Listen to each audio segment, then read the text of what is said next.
नमस्कार, मैं हूं प्रियंका। एनडीटीवी ग्राउंड रिपोर्ट देख रहे हैं आप। आज के जमाने में भी अगर मूलभूत सुविधाओं से लोग वंचित हो तो इसे किसी की गलती कहेंगे या लापरवाही, क्योंकि आज जब हर हाथ में तकनीकी है, फोन है और हर घर में टीवी, पर इसके बावजूद हर बच्चे को शिक्षा मुहैया नहीं है। जी हाँ, यह बच्चे स्कूल नहीं पहुंच रहे हैं या अगर पहुंच रहे हैं तो उन्हें पढ़ाने वाला कोई भी टीचर नहीं है। राजसमंद में कुछ ऐसा ही हाल है।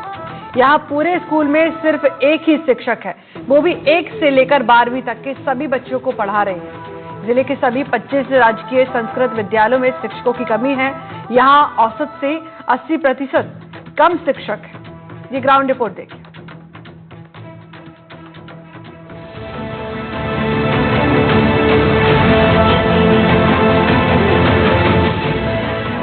राज्य सरकार सरकारी विद्यालयों में नामांकन बढ़ाने और बच्चों को गुणवत्ता युक्त शिक्षा दिलाने के लिए हर प्रयास कर रही है। कहीं मिड डे मील से बच्चों को आकर्षित किया जा रहा है तो कई नए विद्यालय खोले जा रहे हैं। बच्चों को अलग अलग विद्या देने के लिए भी कई नए विद्यालय खोले जा रहे हैं, जिनमें राजकीय संस्कृत विद्यालय भी शामिल है।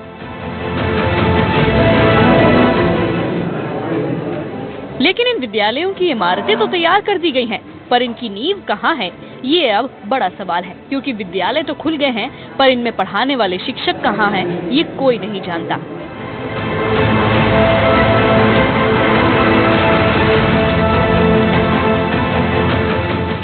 हम बात कर रहे हैं राजसमंद में खोले गए संस्कृत विद्यालय की। इस विद्यालय की जमीनी हकीकत कुछ और ही बयां कर रही है। यहाँ नामांकन के अनुसार शिक्षकों की संख्या आधी से भी कम है।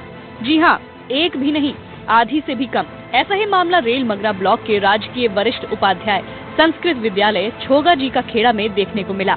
यहाँ पहले से 12वीं तक के 45 बच्चों का नामांकन है, जबकि उन पर केवल एक प्राथमिक स्तर की शिक्षिका को लगाया गया है। इसी कारण 9वीं से 12वीं तक के बच्चों के नामांकन हुए ही नहीं है। इस समय हम मौजूद हैं राजसमंद के राजकीय वरिष्ठ उपाध्याय संस्कृत विद्यालय छोगा जी का खेड़ा, जो रेलमगरा ब्लॉक के सादरी पंचायत का एक विद्यालय है और 12वीं तक स्टैंडर्ड का ये स्कूल है। लेकिन इस स्कूल की सबसे बड़ी खासियत ये है कि इस विद्यालय में अभी 45 बच्चों का नामांकन है, जिसमें से अर्धवार्षिक परीक्षाएं चल रही है और आज के परीक्षा के दिन 43 बच्चे मौजूद हैं। आप देख सकते हैं ये जो बच्चे हैं 8वीं तक कक्षा के हैं। और सबसे ताज्जुब की जो बात है, इन प्राइमरी से लेकर के बड़ी क्लास तक के बच्चों के बीच महज एक शिक्षक, जी हाँ, महज एक शिक्षक इन बच्चों की सारी शिक्षण व्यवस्था को संभाले हुए है। एक जो L1 स्तर की प्राथमिक स्कूल में पढ़ने वाले बच्चों की जो टीचर है वो इनको संभालती है और आज वे छुट्टी पर है। उनके नहीं मौजूदगी में अर्धवार्षिक परीक्षाएं संचालित हो, इसलिए विभाग द्वारा एक अस्थायी तौर पर अन्य शिक्षक की नियुक्ति की गई है। यानी विद्यालय में स्टाफ नमद केवल एक शिक्षक के भरोसे स्कूल चल रहा है। राजसमंद ब्लॉक के अंदर, जिले के अंदर कुल ऐसे 25 विद्यालय हैं जहां करीब 1200 से अधिक बच्चों का नामांकन है। लेकिन अभी भी शिक्षकों की कमी लगातार चल रही है और शिक्षा विभाग के जो अधिकारी हैं इसके प्रति पूरी तरह से लापरवाह बने हुए हैं। जिसमें देखिए ये बच्चे जो है, बेटा कौन सी क्लास में पढ़ते हो? 7th। और आज किसका पेपर है? आज गणित का पेपर है। कौन पढ़ाते हैं गणित आपको? सर पढ़ाते हैं। और संस्कृत कौन पढ़ाता है? मैम पढ़ाते हैं। और हिंदी कौन पढ़ाता है? हिंदी भी सर ही पढ़ाते हैं। और इंग्लिश कौन पढ़ाता है? इंग्लिश दोनों मैम सर दोनों पढ़ाते हैं। अच्छा, और दूसरे सामाजिक वगैरह, सोशल सामाजिक वगैरह मैम पढ़ाते हैं। देखिए, बच्चों से बात करने से पता लग रहा है कि केवल 1 या 2 टीचर इनके सभी विषयों को संचालित कर रहे हैं। और ऐसे में ये समझा जा सकता है कि ये छोटे बच्चे हैं और बड़े बच्चों का क्या स्तर होगा, क्योंकि उनका शिक्षण जो सिलेबस है वो भी काफ़ी हैवी होता है। बेटा कौन सी क्लास में पढ़ते हो? 7। कौन पढ़ाते हैं? हिंदी सर पढ़ाते हैं। और इंग्लिश? English ma'am. और गणित? गणित सर पढ़ाते हैं। अच्छा, आपके स्कूल में कुल कितने टीचर हैं? 2 टीचर हैं। एक मैम और एक सर? सारे सब्जेक्ट को यही पढ़ाते हैं सारे? हाँ। इन दिनों परीक्षाओं के चलते पहली से 12वीं तक के छात्रों पर महज 1 या 2 शिक्षक लगाए गए हैं। प्राथमिक स्तर के शिक्षक शिक्षिकाएं 10वीं और 12वीं बोर्ड के छात्र छात्राओं को सभी विषय पढ़ाते हैं। इससे बच्चों की पढ़ाई भी नहीं हो पा रही है। आपको बता दें कि जिले के 25 संस्कृत विद्यालयों का आकलन किया गया तो इन विद्यालयों में 1260 नामांकन है, जिन पर नियमानुसार 177 शिक्षकों को तैनात किया जाना है। लेकिन इन विद्यालयों में 103 पद रिक्त होने से केवल एक सदस्य शिक्षक ही ड्यूटी पर तैनात है। इन विद्यालयों में चतुर्थ श्रेणी कर्मचारी लैब असिस्टेंट भी नहीं है। साथ ही साथ पुस्तकालय अध्यक्ष के भी सभी पद रिक्त हैं।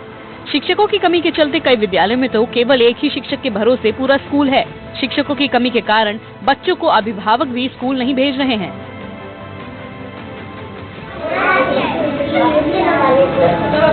अब ऐसे में विद्यालय की व्यवस्थाओं और बच्चों के शिक्षण कार्य, साथ ही साथ उनकी शिक्षा के स्तर को खुद ब खुद समझा जा सकता है। आज भी ये बच्चे स्कूल में पढ़ाई की सुविधा से वंचित हैं, या जो मिल रही है वो केवल नाम के लिए खाना पूर्ति है।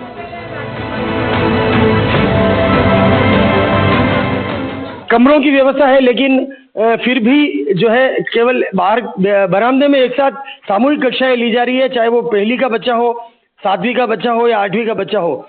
तो ऐसे में बच्चों के शिक्षण कार्य किस तरह का हो रहा होगा, इसे स्वतः समझा जा सकता है।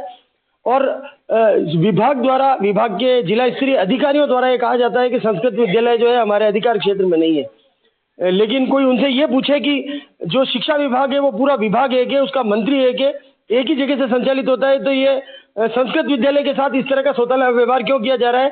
जिन 25 विद्यालयों को सरकार ने एक अच्छी मंशा से संस्कृत विषय जो हमारी मुख्य भारत की मुख्य भाषा होती है उसके प्रचार प्रसार के लिए और बच्चों को सनातन धर्म का, संस्कृति का जानकारी हो, इसलिए ये सब्जेक्ट शुरू किया गया था।